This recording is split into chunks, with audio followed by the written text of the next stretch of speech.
Ketua Jurusan Arsitektur dan Perencanaan Universitas Syah Kuala, Laina Hilmasari, mengeluarkan surat pemberitahuan kepada mahasiswa.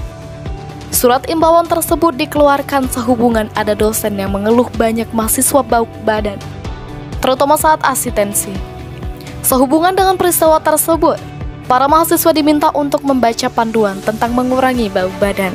Dalam surat tersebut disebutkan ada 6 kiat untuk mengurangi bau badan, yaitu mandi secara teratur, gunakan sabun antibakteri, keringkan badan dengan baik, pilih pakaian sejuk, ganti baju dan pakaian dalam secara teratur, serta kurangi makan minyak dan bawang. Melalui surat tersebut, mahasiswa juga diminta memperhatikan ketiak, yang merupakan area paling berkeringat hingga menyebabkan bau badan.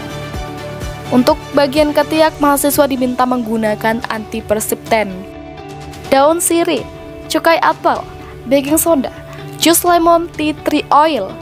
Hindari memakai deodoran berlebihan dan menghindari kebiasaan merokok.